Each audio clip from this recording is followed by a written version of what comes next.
Valuation professionals આજે આપણે આપણા એડવાન્સ્ડ રિસર્ચ ટ્રેનિંગ કોર્સના શિખર પર પહોંચ્યા છીએ.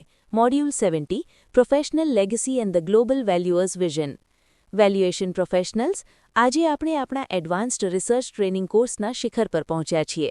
Module 70 professional legacy and the global valuers vision. આ મોડ્યુલ તમને માત્ર એક ટેકનિકલ એક્સપર્ટમાંથી એક સ્ટ્રેટેજિક વિઝનરી અને થોટ લીડરમાં પરિવર્તિત કરે છે. અહીં વાત માત્ર આંકડાઓની નથી, પણ વ્યાવસાયિક વારસા એટલે કે પ્રોફેશનલ લેગસીની છે. એક સિનિયર વેલ્યુઅર તરીકે તમારી સહી માત્ર એક કિંમત નથી, પણ કે બજારની પારદર્શિતા અને નાણાકીય સ્થિરતાનો પાયો છે. એક કોન્સેપ્ચ્યુઅલ ફાઉન્ડેશન પ્રોફેશનલ સ્ટીવર્ડશિપ. વેલ્યુએશન હવે માત્ર ઓપિનિયન બેઝડ વ્યવસાય નથી રહ્યો, તે એક એવિડન્સ બેઝડ સાયન્સ બની ચૂક્યું છે. કોર કોન્સેપ્ટ પ્રોફેશનલ સ્ટીવર્ડશિપ મુજબ વેલ્યુઅર અર્થતંત્રના વિશ્વાસનો રક્ષક છે. ગ્લોબલ પ્રેક્ટિસ ભારતમાં વેલ્યુએશન હજુ કમ્પ્લાયન્સ ડ્રિવન છે, પણ વૈશ્વિક સ્તરે તે એડવાઇઝરી ડ્રિવન છે. એક ગ્લોબલ વેલ્યુઅર રિપોર્ટમાં કોન્ટેક્સ્ટ અને નેરેટિવને એટલું જ મહત્વ આપે છે જેટલું નંબર્સને. પ્રોફેશનલ સ્કેપ્ટિસિઝમ દરેક ડેટા પોઇન્ટને કેમ અને કેવી રીતેથી ચકાસવો એ જ સાચા નિષ્ણાતની ઓળખ છે. 2 લીગલ રેગ્યુલેટરી અને સ્ટાન્ડર્ડ લિંકેજ ભારતમાં રજિસ્ટર્ડ વેલ્યુઅર્સ રૂલ્સ 2017 અને પ્રસ્તાવિત વેલ્યુઅર્સ બિલ આપણી પ્રેક્ટિસને ગ્લોબલ સ્ટાન્ડર્ડ સાથે જોડે છે. ઇન્ટરનેશનલ લિંકેજ IVS ફ્રેમવર્ક અને RICSના 5 મુખ્ય નૈતિક સિદ્ધાંતો પ્રમાણિકતા, જવાબદારી, આદર વગેરે વૈશ્વિક સ્વીકૃતિની ચાવી છે. યાદ રાખજો, નબળું પાલન માત્ર દંડ નથી લાવતું, પણ તમારી પ્રોફેશનલ રેપ્યુટેશનને કાયમી નુકસાન પહોંચાડે છે, જે તમારી આખી લેગસીને ધૂળમાં મેળવી શકે છે. 3 માર્કેટ ઇન્ટેલિજન્સ અને બિહેવિયરલ બાયસ. ગ્લોબલ માર્કેટમાં ઇન્ફોર્મેશન એસિમેટ્રી એક મોટો પડકાર છે.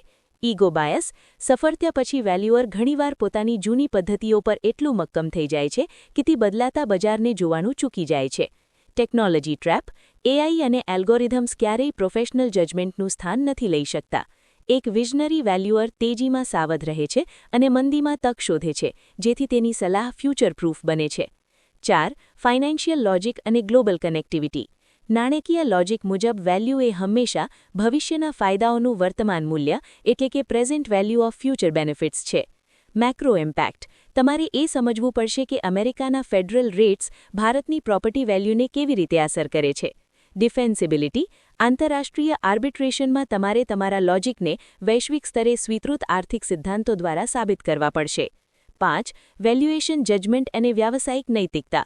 ટેકનિકલી તમે કોઈ પણ કામ સ્વીકારી શકો, પણ પ્રોફેશનલી એડવાઇઝેબલ છે કે તમે તમારી મર્યાદાઓ સ્વીકારો અને જટિલ કેસોમાં નિષ્ણાતોની મદદ લો. સાચો વેલ્યુઅર ફીસ કરતાં ક્રેડિબિલિટીને વધુ મહત્વ આપે છે. પ્રુડન્સ એટલે કે સાવચેતી. એગ્રેસિવ વેલ્યુએશન ટૂંકા ગાળે ક્લાયન્ટને ખુશ કરે છે, પણ લાંબા ગાળે તે માર્કેટની સ્થિરતાને નુકસાન પહોંચાડે છે. ઓબ્જેક્ટિવ ટ્રુથ રજૂ કરવી એ જ વ્યાવસાયિક નૈતિકતાનું શિખર છે. 6 પ્રેક્ટિકલ ઓફિસ સિનેરિયો. ઇન્ડિયન કોન્ટેક્સ્ટમાં IPO પહેલાં કોઈ કંપની વેલ્યુ ફુલાવવાનું દબાણ કરે ત્યારે માર્કેટ એવિડન્સ સાથે મક્કમ રહેવું જોઈએ. ભલે ક્લાયન્ટ નારાજ થાય, પણ રેગ્યુલેટરી સ્ક્રુટિનીમાં તમારી લેગસી સુરક્ષિત રહેશે. ગ્લોબલ કોન્ટેક્સ્ટમાં વિદેશી રોકાણકારને માત્ર વેલ્યુ ન આપતા જીઓપોલિટિકલ રિસ્ક અને કરન્સી વોલેટિલિટી પર એડવાઇઝરી આપવી તમને એક સર્વેયર મટાડીને સ્ટ્રેટેજિક પાર્ટનર બનાવે છે. 7 રેડ ફ્લેગ્સ અને લિટિગેશન રિસ્ક. ટેમ્પલેટ થિંકિંગ દરેક પ્રોજેક્ટ માટે એક જ ફોર્મેટ વાપરવું એ ગંભીર ભૂલ છે. જટિલ એસેટ્સ માટે બિસ્કોઝ એટલે કે કસ્ટમાઇઝ્ડ રિસર્ચ અનિવાર્ય છે. Post valuation events report submit કરતા પહેલા બજારના તાજા ફેરફારોને નજરઅંદાજ ન કરો. થર્ડ પાર્ટી રિલાયન્સ રિપોર્ટમાં સ્પષ્ટ કરો કે તે કોના દ્વારા અને કયા હેતુ માટે વાપરી શકાય છે, જેથી તમે અનએક્સપેક્ટેડ કાનૂની જવાબદારીમાંથી બચી શકો. 8 case study MNC global merger portfolio. MNCના ભારતીય પોર્ટફોલિયોના ગ્લોબલ મર્જર માટે મલ્ટી ક્રાઇટેરિયા એનાલિસિસ અને સિનેરિયો સિમ્યુલેશનનો ઉપયોગ કરવામાં આવ્યો. અહીં એ સાબિત થયું કે વેલ્યુઅરની સાચી કસોટી ગણિતમાં નથી, પણ તેના લોજિકલ નેરેટિવમાં છે. વૈશ્વિક સ્વીકૃતિ માટે રિપોર્ટની ભાષા પ્રોફેશનલ, ડેટા બેક્ડ અને બાયસ ફ્રી હોવી અનિવાર્ય છે. અંતે પ્રોફેશનલ લેગસી એ છે કે તમારા ગયા પછી પણ તમારા રિપોર્ટ્સ રેફરન્સ મટીરિયલ તરીકે વપરાય. આ કોર્સનો ઉદ્દેશ્ય તમને એ સ્તર પર લઈ જવાનો છે જ્યાં તમે માત્ર ભારતના નહીં, પણ વિશ્વના શ્રેષ્ઠ વેલ્યુઅર્સમાં ગણના પામો. 25 વર્ષના તમારા બહોળા અનુભવ અને આ એડવાન્સ્ડ ટ્રેનિંગના સમન્વયથી તમે રિયલ એસ્ટેટ જગતમાં એક નવો ઇતિહાસ લખવા જઈ રહ્યા છો. શું તમે ઈચ્છો છો કે હું તમારી પ્રેક્ટિસ માટે global valuation ethics and best practice charter તૈયાર કરી આપું?